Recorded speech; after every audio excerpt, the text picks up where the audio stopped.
Jesus traveled next to the village of Nain, about a day's walk from Capernaum. All along the way, people brought the sick and injured to be healed. Then they followed along, hoping to hear Jesus announce his claim to be the King of Israel. As they neared the gates of the mountain village, a funeral procession was headed out towards the graveyard. With wailing cries, mourners followed along to show their sympathy. As was the custom of the time, the body of the dead man was being carried on a pallet at the front of the procession. The weeping mother staggered blindly behind, a widow who was burying her only son, her sole source of support, her last hope. When Jesus saw the woman, he felt compassion for her.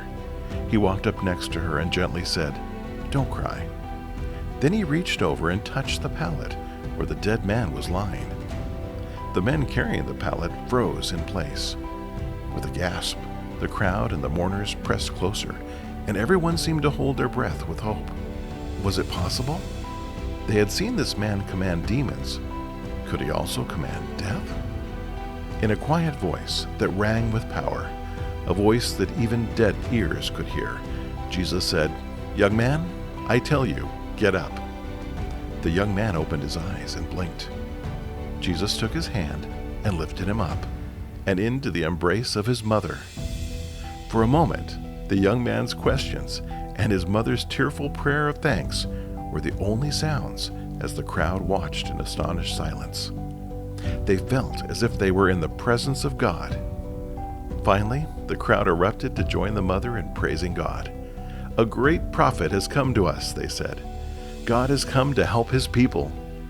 The funeral procession returned to Nain as a parade of joy.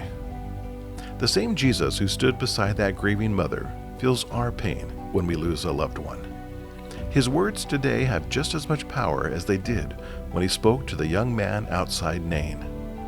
His power will someday raise the ones that we have lost to death and lead them back to our arms and hearts.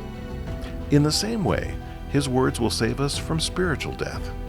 Satan cannot hold us as prisoners in sin if we have faith in Jesus' words of life. When he tells us to get up and leave our sinful lives, he gives us the power to do it. Even though Jesus raised that young man to life, he would still suffer the pain and sorrow of life and eventually die again. But when he raises us all again in the resurrection, it will be to a joy-filled life with him and love that never ends.